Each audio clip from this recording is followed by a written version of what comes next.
Mais oui, c'est reparti pour le club de l'hiver avec Thierry Beccaro qui est toujours là, fidèle au poste, et notre invitée média du jour qui est l'une des animatrices les plus populaires du PAF. Elle cartonne tous les après-midi sur France 2, mais elle va faire une petite infidélité à sa chaîne pour aller mardi soir chez la voisine France 3.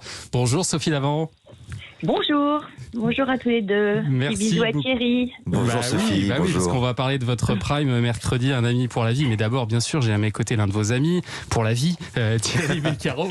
Du coup, j'ai très envie de vous faire écouter cette petite musique là. Écoutez ça. C'est dès le petit matin qu'on pense au bonheur. Ah bah oui, vous savez ça. Vous souvenez de ça? Ouais. Le générique de Matin Bonheur dans lequel nous, vous avez avec pratiquement Sophie, démarré ensemble avec oui, Télématin. on s'est rencontrés dans l'émission d'avant avec Sophie. Tu te souviens, Sophie? Est-ce que tu te souviens? Quand toi tu faisais Matin Bonheur. Voilà, absolument. absolument. J'ai revu des images de Matin Bonheur et alors Sophie, on sent que Thierry vous faisait vraiment beaucoup rire. Hein. Vous rigoliez à chacune de ses phrases. C'est marrant, oui, j'avais une complicité tout à fait amicale et particulière avec Thierry et Olivier Mine. On est tous de la même famille, quoi. On a tous commencé la télé au même moment. On a évolué avec la télé ensemble et puis je sais pas, on avait en commun un même humour, une même manière de faire notre métier sérieusement sans nous prendre au sérieux. Je crois qu'on a ce point commun-là, tous les trois. Et Thierry, vous aviez senti le potentiel de Sophie ou pas? Vous pensez qu'elle ferait une telle carrière?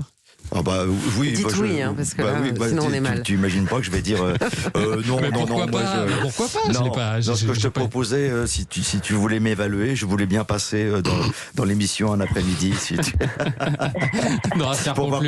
pour voir où j'en suis aujourd'hui. À quel prix? À quel prix tu m'estimes?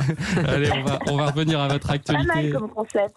C'est Écoute, ça, tu sais directement quoi, les humains maintenant. En tout cas, on a vécu, je crois, sans faire vieux schnock, on a quand même vécu les bons moments de la télé. Là, c'est différent aujourd'hui, mais on a quand même eu beaucoup de chance. Hein, Sophie? Ouais, c'est vrai. Oui, c'est vrai que c'était des moments où on avait les moyens de faire ce qu'on voulait. On a fait du théâtre ensemble avec Olivier Mine. On a eu des fous rires. Voilà, bon, enfin bref, c'était sympa. On va revenir à votre actualité, Sophie, parce que vous présenterez, donc c'est mercredi soir en prime, Un ami pour la vie, une émission qui va mettre à l'honneur nos animaux de compagnie. Alors de quelle manière? C'est avec des stars, hein, c'est ça? Oui, alors c'est Daniela Lombroso qui produit cette émission, qui m'a proposé de la présenter. Et moi qui adore les animaux, puisque j'en ai depuis toujours, et je considère que c'est effectivement le meilleur ami au quotidien, un ami de soutien dans tous les moments de la vie, des plus tristes aux plus joyeux. Des moments de complicité quand on va faire du sport ou quand on va se balader, bref.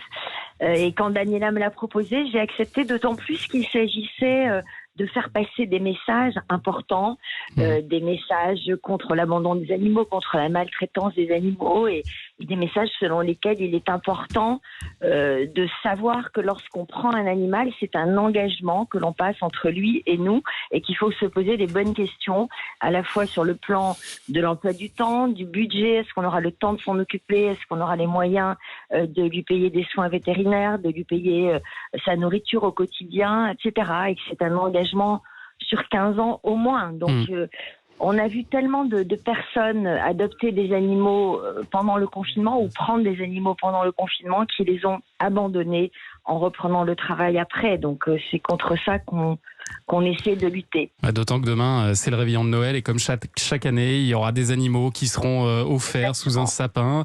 Ça vous agace, vous, ces animaux cadeaux comme ça? Oui, parce qu'un animal n'est pas un objet. Il y a une loi qui a été votée dans ce sens. Justement, on aura des personnalités qui se sont investies justement pour faire voter cette loi. Nathalie Baye, notamment, sera en plateau avec nous. Puis nous aurons des personnalités qui sont allées sur le terrain auprès de familles, assister justement à des adoptions d'animaux. Donc Annie Dupéret, Julie Gaillet, Bilal Hassani, Laurent Baffy, Ahmed Silla, voilà, autant de personnalités qui seront présentes autour de moi en plateau. Et franchement, ce sont de belles histoires, très émouvantes, des animaux aussi qui permettent de soigner et permettent de faciliter le lien entre des personnes malades, qui permettent de faire en sorte qu'ils retrouvent un peu de vie et de bien-être. Donc c'est le cas auprès de personnes âgées, c'est le cas auprès de de personnes autistes, par exemple. Donc, on présentera aussi des reportages sur ce sujet. Une émission qui fait du bien. Et alors, le communiqué de la chaîne nous annonce une émission exceptionnelle présentée par Sophie Davant et son chien Raoul. Alors, quel sera exactement le rôle de votre co-animateur, je me demandais. Très important. Raoul est là pour poser des bonnes questions. Enfin, il y aura de bonnes questions posées dans cette émission grâce à Raoul. Bon. Et puis, Raoul est souvent à mes côtés dans mon émission quotidienne dans Affaires conclues. Il me mord les mollets en général, ou les chevilles. Et bon, c'est un petit clin d'œil. Je crois que c'est quelque chose de sympathique. Les téléspectateurs le voient grandir, évoluer. Voilà, ça fait partie d'un lien qu'on a en commun aussi. Et alors justement, lundi, Affaires conclues a signé son record de saison avec 2,24 millions de téléspectateurs, 21,2% de part d'audience. Le succès continue. Et ce qui est fou, c'est que je pense que vous êtes l'un des rares exemples de visage de la télé qui est chaque jour à l'antenne depuis plus de 30 ans. Vous n'avez jamais eu de traversée du désert, Sophie, comme tous les autres animateurs ou animatrices. C'est quand même très fort, ça. Ouais. Bah oui, c'est très fort, mais j'ai certainement eu de la chance.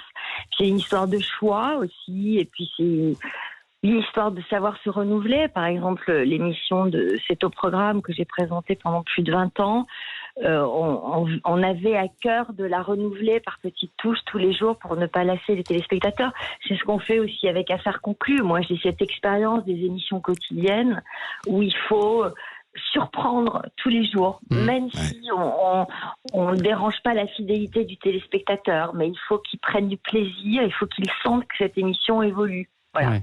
Alors, il faut répondre à sa curiosité. C'est ça. Et alors, il y a votre magazine S qui fonctionne bien aussi en kiosque, lancé en 2020. Le prochain numéro sortira en janvier. Mais alors, cette semaine, vous êtes en couverture d'un autre magazine que le vôtre. C'est aussi ça le revers peut-être de la médaille. C'est Voici. Comment vous le vivez ? Est-ce que vous cherchez à vous protéger ou vous en fichez un peu ? Non, je m'en fiche pas du tout. Je le vis assez mal. Et à chaque fois, je le vis comme un viol. Viol, une intrusion dans ma vie privée. Mais bon, je vais pas m'empêcher de vivre. Là, le grand changement, là, et ce qui m'a énormément choqué, c'est que ce sont des photos qui ont été prises à l'intérieur d'un restaurant. Donc, c'est même plus sur la place publique maintenant. C'est à l'intérieur d'un restaurant. Voilà. Donc, ça veut dire que ce sont certainement des clients qui prennent des photos avec un téléphone portable et qui les vendent. Bon, voilà. Donc, les temps ont vraiment changé. Voilà, ça c'est gênant. Ça, il m'arrive de rencontrer Sophie. Je vais te soutenir dans cette aventure, cette mésaventure. Des gens qui prennent comme ça des photos un peu. En général, quand je vais les voir moi-même, je dis demandez-moi, demandez-moi. On va se dire bonjour. C'est très intrusif, quoi. Ouais, c'est très, c'est gênant parce que vous savez pas ce à quoi ça va servir, etc. Donc, en général, moi, je quitte la table et je vais voir les gens très, très gentiment et poliment. Mais alors après, les gens savent parce qu'on n'osait pas trop. Mais oser plutôt que de prendre des photos comme ça à la dérobée. C'est une chose. Mais là, quand elles sont prises à votre insu pour les vendre, c'est encore pire, quoi. Voilà. Et puis pour terminer, Sophie, pour revenir à ta longévité, c'est ce qu'on pourrait dire à celles et à ceux qui vont commencer et qui veulent faire ce métier, que c'est formidable d'être devant une caméra ou derrière un micro au tout début, pendant un mois et demi, 2 mois. L'intérêt, c'est d'être là encore 30 ans après, quoi. Tenir sur la longueur, c'est un marathon. Voilà, tu es d'accord ? Oui, c'est un vrai petit marathon de sportif de haut niveau quand même, quand on fait l'antenne en direct tous les jours. Et c'est du travail. Et c'est du travail. Un marathon que vous tenez sacrément bien. On pourra le voir encore mercredi soir avec Un ami pour la vie, diffusé à 21h05 sur France 3. Merci beaucoup, Sophie Davant, d'avoir été avec nous ce matin. Merci à vous, à Thierry, et on se voit quand tu veux. À bientôt. Avec plaisir.